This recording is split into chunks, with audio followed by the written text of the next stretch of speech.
انا مصطفى يسري ودي قصه ابل مش ستيف جوبز. في الحلقه اللي فاتت وصلنا لمرحله اطلاق ابل ليزا، واللي ببساطه كانت سبب في ان البورد بتاعه الشير هولدرز او المساهمين في شركه ابل يقرروا ان هم يبعدوا ستيف جوبز عن منصب السي او في الشركه. ستيف وقتها قعد في بيته يومين وصحي الثالث لقى مايك ماكرولا اول المستثمرين في شركه ابل واللي اتكلمت عنه في الحلقه اللي فاتت بيكلمه وبيطلب منه انه يرجع لشركه ابل، بس مش ابل نفسها. في الفتره دي ابل كانت عباره عن شركتين، ابل كمبيوتر انك وماكنتوش، وده بالمناسبه كان نوع التفاح المفضل عند ستيف جوبز. ستيف رجع لمشروع الماكنتوش وبدأ في انه يجمع الموظفين من كل مكان، ناس كان يعرفها قبل كده، ناس ما كانش يعرفها، واقترحها عليه الموظفين الفعليين في الشركه، المهم ان هم ما يكونوش موظفين عاديين، وبدأ يشتغل على مشروع الماكنتوش. في 84 وزي ما قلت قبل كده ما كانش فيه منافس لابل غير اي بي ام، شركه جديده ما كانش عندها انوفيشن ولا كرياتيفيتي، بتعمل اللي الناس عايزاه وبارك الله فيما رزق. وطبعا في الثمانينات اقصى طموح عند الناس كان ان يكون قدامهم جهاز غير التلفزيون عنده شاشه، فارضائهم كان سهل. المهم شركه ابل في السنه دي اطلقت اعلان الماكنتوش، وده نقدر نعتبره واحد من اهم واقوى وافضل الاعلانات التلفزيونيه في التاريخ،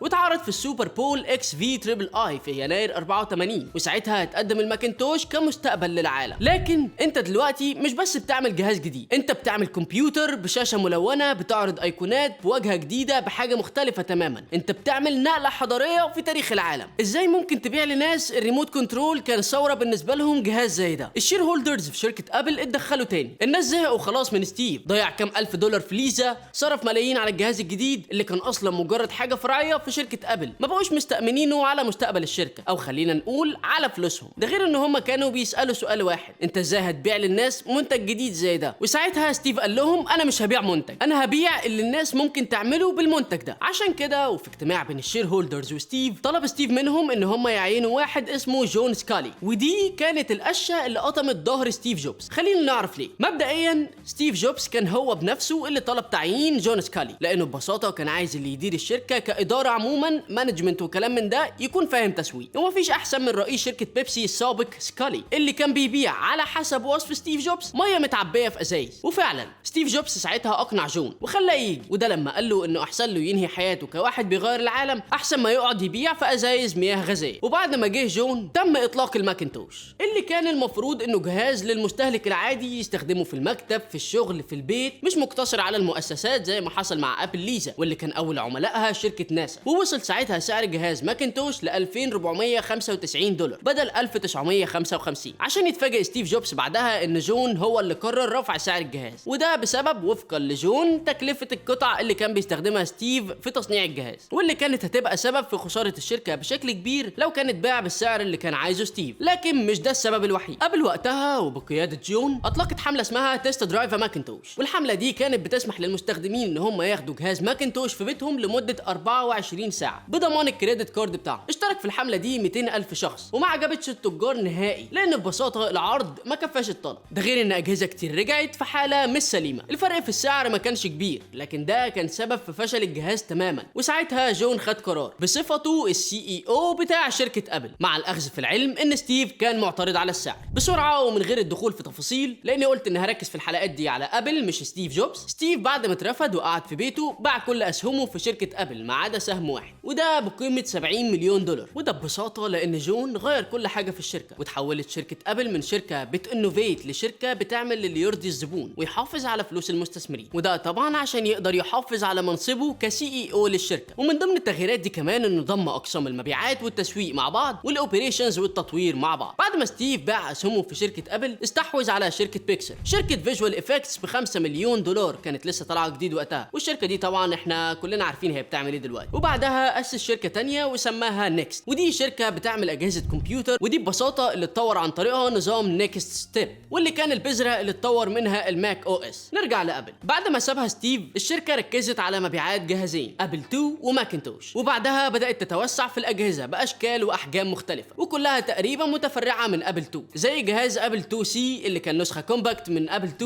يعني اخف في الوزن واصغر في الحجم. وبعدها في 86 اطلقت ابل 2 جي اس، وده كان ابل 2 مدعم بالماوس اللي شفناه اول مره مع ابل ليزا. وفضلت ساعتها الشركه مركزه على جهاز ابل 2 وتطوير نسخ مختلفه منه. وفي الجنب الثاني الشركه كمان استمرت في تطوير نسخ جديده من ماكنتوش، طلع منها ماك بلس في 86، ماك اس اي وماك 2 في 87، ماك كلاسيك وماك ال اس في التسعينات، واخيرا ماكنتوش بورتاب اللي كان ببساطه اول نسخه محموله من اجهزه الماك. فشل جهاز ماكنتوش بورتاب، وده كان بسبب بسبب مشاكل كتير، من ضمنها ان الجهاز ما كانش بيقدر يشتغل على تيار متردد او AC، يعني بالبلدي ما بيشتغلش على بطاريه، وانت مش عامل لي جهاز محمول عشان اقعد بيه جنب الفيشه. المشكله دي كانت بسبب الاوتبوت او الخارج الضعيف جدا للتيار من مصدر الطاقه المتردد او البطاريه. لكن اتحلت المشكله دي مع لابتوب باور بوك اللي صدر في 91. وبالهيئه الحاليه لللابتوبس نقدر نقول ان ماكنتوش باور بوك كان الاب الروحي للمظهر الحالي لللابتوبس اللي مدمج فيه كيبورد وماوس باد. بدايه فتره التسعينات بالنسبه لابل ما كانتش ظريفه تماما. الفتره دي شهدت وجود منافسين كتار زي اتاري بجهاز اتاري ST، كومودور بجهاز اميجا، وطبعا IBM PC، وده اللي كان واكل السوق كل وقتها. ده غير ان شركه مايكروسوفت كانت بدات في النمو بشكل اكبر، وكانت اطلقت الاصدار الثالث من نظام ويندوز واللي كان اسمه ويندوز 3، واللي بيعتمد على الجرافيكال يوزر انترفيس، واللي ما بقاش حكر على ابل. وده هنبقى نتكلم عن تفاصيله في حلقه خاصه بمايكروسوفت، لو حابين اننا نتكلم عنها قولوا لنا تحت في الكومنتات. المهم فشل ابل ساعتها ما كانش بسبب منافسينها بس، الشركه وقتها كانت زي ما تقول كده اتوترت بسبب المنافسه، فبدات بقى تطلع في اجهزه كوادرا، سنتريز، بيرفورما. تبص للاجهزه دي تقريبا ما فيش اختلاف من حيث المواصفات، طب بتقدموهم ليه؟ بنغرق السوق. وبسبب التشابه ده ومع وجود المنافسين الناس بطلت تشتري، المحلات ما بتبيعش، لا دول كمان بطلوا يعرضوا الاجهزه عندهم، يعني فشل بنسبه 100%. في 1993 بدات شركه ابل انها تحاول تفتح مجال جديد للاجهزه تقدر تنفرد فيه بالصداره بعيد عن المنافسه اللي موجوده بينها وبين IBM واتاري وكومودور، وعملت ساعتها جهاز ابل نيوتن. ابل نيوتن كان عباره عن بيرسونال ديجيتال اسيستنت، وتقدر تقول ان المصطلح ده دخل لاول مره في القاموس الانجليزي مع اطلاق الجهاز ده. فكره الجهاز ده جت من جهاز بالم بيلوت، واللي اتكلمت عنه قبل كده في حلقه ايلون ماسك، واللي كان تم استخدامه كاول جهاز الكتروني لنقل الفلوس. بعدها بسنه الشركه عملت خدمه جديده اسمها اي وورلد، ودي جت مع بدء انتشار الانترنت في العالم عشان توفر خدمات البريد الالكتروني، الاخبار وغيرهم، حاجه كده زي MSN بالنسبه لمايكروسوفت. بس الخدمه دي ما طولتش واتقفلت في 96 بسبب استحواذ AOL على السوق، وكانت اتسببت في خساره الشركه ل 68 مليون دولار. ودي كانت بدايه عهد جيل اميليو الرئيس الجديد لشركه ابل. نقدر نقول ان جيل ده كان رئيس تنفيذي لتسيير الاعمال، بس لسوء الحظ ما قدرش يسير الاعمال. عشان كده في 96 راح جيل اميليو بنفسه لستيف جوبز وطلب منه مساعدته، وتحديدا مساعده من شركه نيكست اللي كانت بتدار بواسطه ستيف جوبز طول الفتره دي. ستيف وافق على تقديم المساعده، راح مقر الشركه لقى مايك ماكرولا والشير هولدرز بيطلبوا منه انه يرجع يكون CEO في شركه ابل عشان ينقذها من اللي هي فيه. ستيف وافق، وباجماع الاراء تم عزل جيل اميليو وتنصيب ستيف جوبز تاني كرئيس تنفيذي لشركه ابل. اما عمل ايه؟ عزل مايك ماكرولا. وفي 67 اطلقت شركه ابل ستور، وده طبعا احنا عارفينه، بس اللي ما تعرفوش ان البرمجيات والتطبيقات اللي كانت على ابل ستور في البدايه كانت عباره عن حاجات عملها ستيف جوبز وهو في شركه نيكست اللي طبعا استحوذت عليها ابل، كون ان ستيف جوبز بقى الرئيس التنفيذي للشركتين. واحد يقول لي الحلقه اللي فاتت صدعتنا بستيف وزينياك وابل مش ستيف جوبز، راح فين وزينياك دلوقتي؟ هقول لك، ستيف وزينياك بعد ما شاف المشاكل اللي كانت في الشركه والخسارات المستمره قرر انه يسيب ابل في 85، وساعتها كان ليه مقولتين شهيرين جدا قالهم لستيف جوبز. الاولى ان وحشته ايام زمان لما كانوا الاثنين بيشتغلوا مع بعض في الجراج، والثانيه ان شركه ابل ماشيه بقالها 5 سنين في الطريق الغلط، وساعتها باع اغلب اسهمه في الشركه وراح اسس شركه ثانيه اسمها CL9. نرجع لموضوعنا. في 97 وبالرغم من العداوه اللي كانت بين ستيف جوبز وبيل جيتس بسبب اتهام ستيف لبيل انه سرق فكره السيستم بتاعه وعمل عن طريقها نظام ويندوز، وساعتها اضاف المحكمه وحصلت مشاكل كتير، اعلن ستيف عن شراكه بين ابل ومايكروسوفت. الشراكه ببساطه كانت بتنص على ان مايكروسوفت هتوفر برمجيات مايكروسوفت اوفيس على نظام ماكنتوش، وكمان تستثمر 150 مليون دولار، وده كله في مقابل ان ابل ما ترفعش اي قضايا تانية على مايكروسوفت بخصوص سرقتها للنظام بتاع ابل. وجنب ده كله اعلن ستيف عن ان مايكروسوفت اكسبلورر المتصفح الخاص بمايكروسوفت هيكون المتصفح الافتراضي على نظام ماكنتوش.